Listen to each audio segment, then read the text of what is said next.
এবার আইডিএলসি বাণিজ্য বার্তা।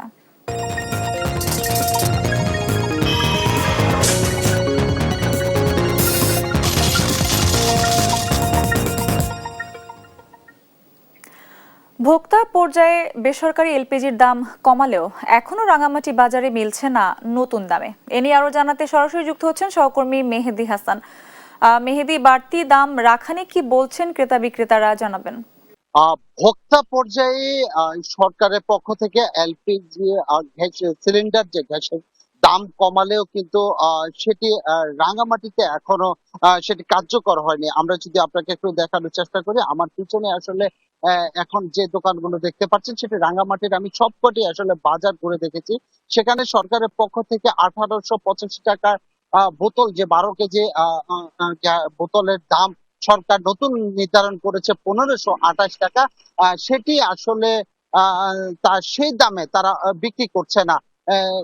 যারা ভোক্তারা সেটি অভিযোগ করছেন যে যখনই আসলে একটা গ্যাসের দাম বাড়ে সেক্ষেত্রে তারা কি করে, যে নতুন দামে তারা সেটি স্টক করা পুরানো স্টকের যে গ্যাস থাকে সেগুলো কিন্তু তারা বিক্রি করা শুরু করে সেই দামে। কিন্তু যখন সরকারের পক্ষ থেকে গ্যাস দাম, বোতলের দাম প্রায় 300 টাকার বেশি কমানো হয়েছে, সেক্ষেত্রে সেটি ভোক্তা পর্যায়ে কিন্তু ডিলার থেকে শুরু করে সাধারণ যে পাইকারি খুচরা দোকানদার আছে যেখানে বোতল বিক্রি করে গ্যাসের বোতল, সেখানে কিন্তু তারা টোটালি সেই দামটি সরকারের সেই নির্দেশনা সেটি মানছে না। আমরা আসলে সকাল থেকে কথা বলেছি রাঙ্গামাটি যে সকল গ্যাস ব্যবসায়ী দোকানদার রয়েছেন তাদের সাথে। তারা বলছেন যে ডিলার তাদেরকে আসলে নতুন দামে যে সেটি আসলে দিচ্ছে না। তারা পুরাতন যে দাম, গতকালও তারা 1670 টাকা করে আসলে ডিলারের পক্ষ থেকে তারা সেটি ক্রয় করেছে।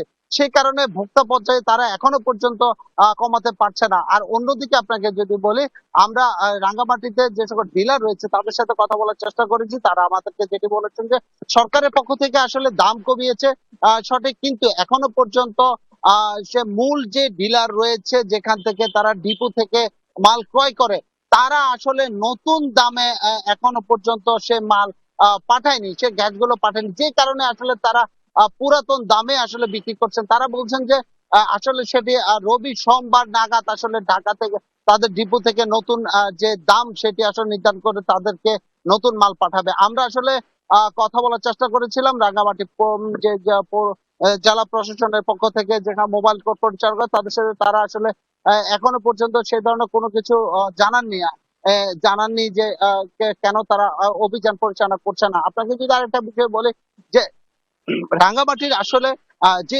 উপজেলাগুলো রয়েছে সেখানেও আসলে চরম ভোগান্তিতে পড়তে হয়েছে দাম নিয়ে সাধারণ ক্রেতাদের।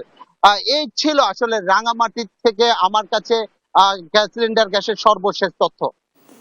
মেহেদি, ধন্যবাদ আপনাকে। দর্শক, রাঙামাটিতে এলপিজির দাম কমার পরেও আগের বাড়তি দাম রাখা নিয়ে সবশেষ তথ্য জানাচ্ছিলেন সহকর্মী মেহেদি হাসান।